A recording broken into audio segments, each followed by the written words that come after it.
So, welcome back. Today I am going to discuss population growth.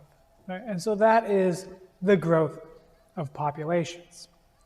So within ecology, a lot of times we assess the conditions of any given ecosystem by the health of the populations within it.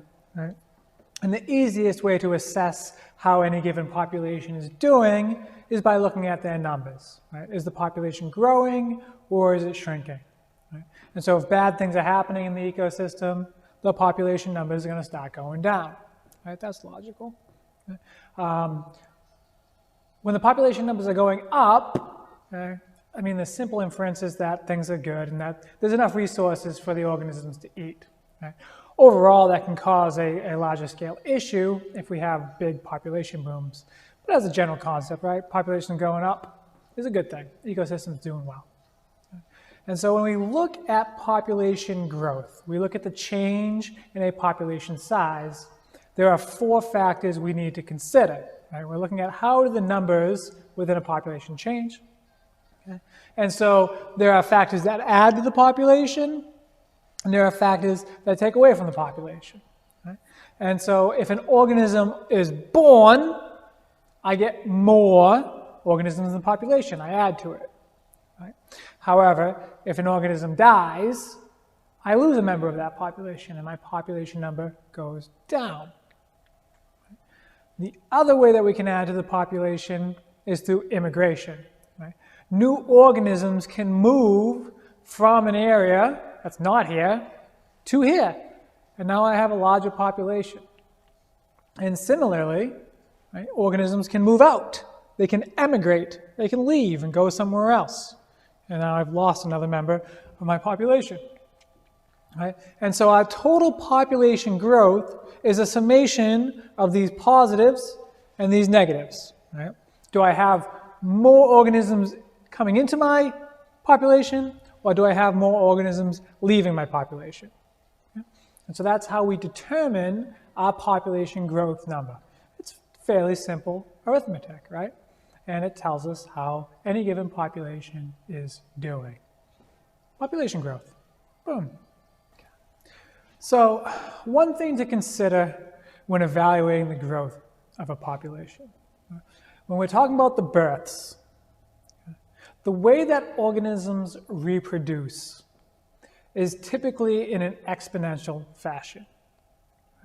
And so if I have two organisms, they can typically make more than two babies. That's not always the case, but very often it is. And so if I have humans, for instance, right? If you let humans do their natural thing, right, as nature would have intended, right, you'd have two humans mating, right? And now that male could be mating with a bunch of different females, right? You can impregnate lots of different women, right? And the females have to carry that baby for 9 months, and then they pop out that baby. If they're breastfeeding, you got another year maybe until that female's making another baby. Right? So that's a total of like 2 years, right?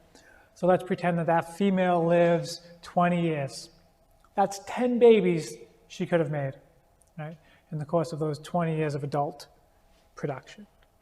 And as a male, like, you could produce as many babies as there are females around you, right? In any given time frame.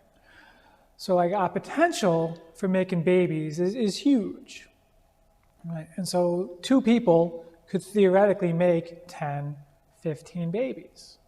Right? And so the growth can be very, very, very fast. So we can look at very fast growth rates in a population that has enough resources. Right?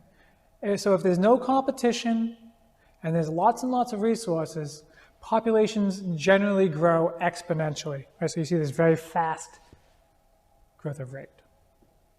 Growth of rate of growth. Okay? And so when you're dealing with just births and no other conditions, populations can boom very, very, very quickly. Okay? So what happens with these very quickly growing populations, this exponential growth, is at some point in time, the population reaches a point where there are not enough resources to continue growing as quickly. Right? And so if we take a simple resource like food, okay, as long as there's enough food, I can make more and more and more and more babies, everybody lives, everybody's happy. Right? But I get to a point where there's not enough food to keep everybody alive anymore. Right? And so there's just enough food to keep this population alive, okay? And so we stay at this general level of population. So this level is called the carrying capacity. Right? How many individuals can an ecosystem hold, okay, at a comfortable level? And this is determined by things like resource availability and competition. Right?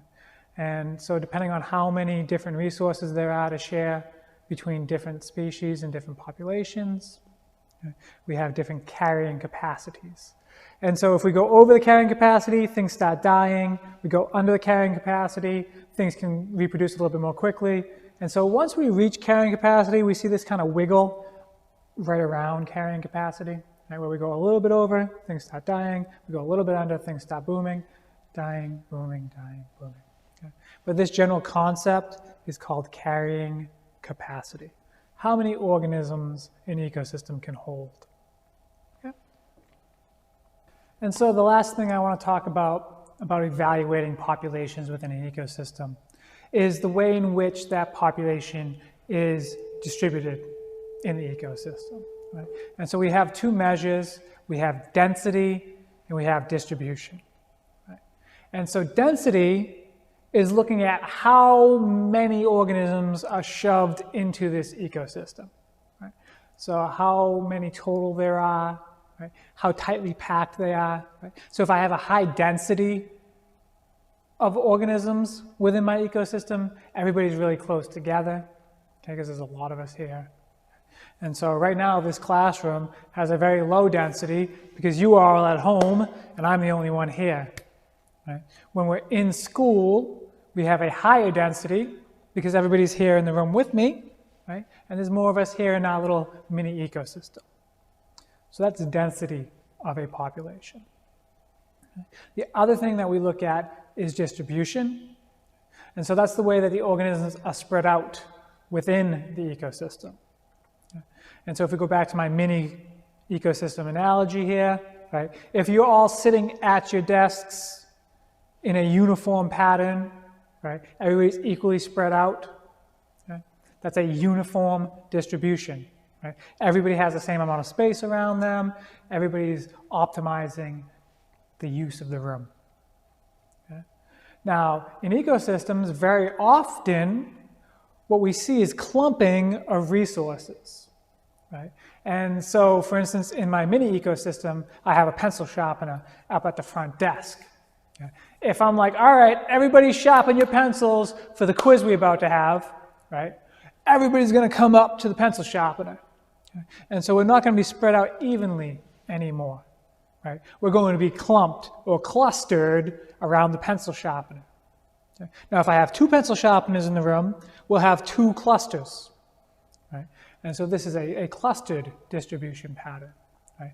The organisms within the ecosystem are accumulated around whatever resource is their determining factor.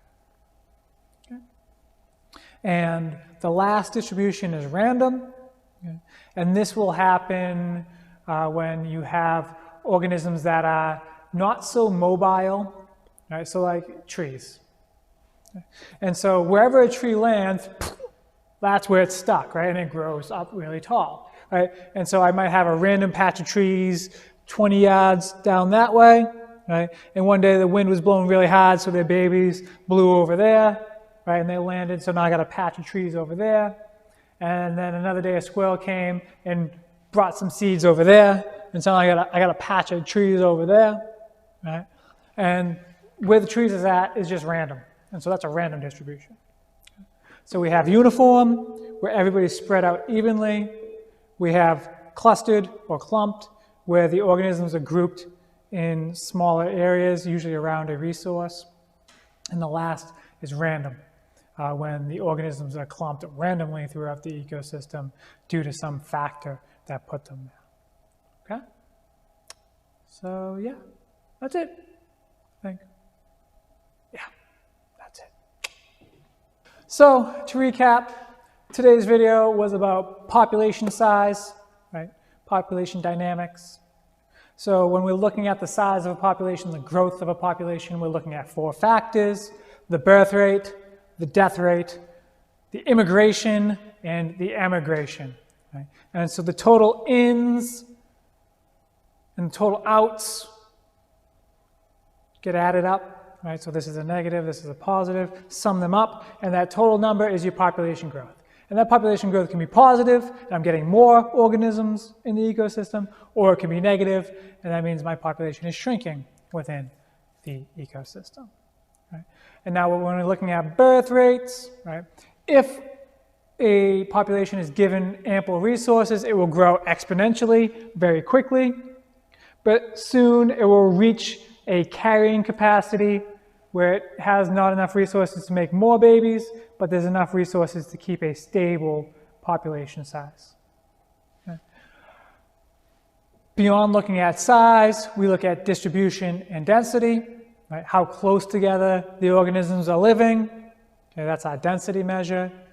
And the way that they're grouped throughout the ecosystem is our distribution. My distribution, I have random, I have clumped, and I have uniform. And that's it. So, pretty simple. Hope you learned something. Have yourself a fantastic day, and thank you for coming. Bye.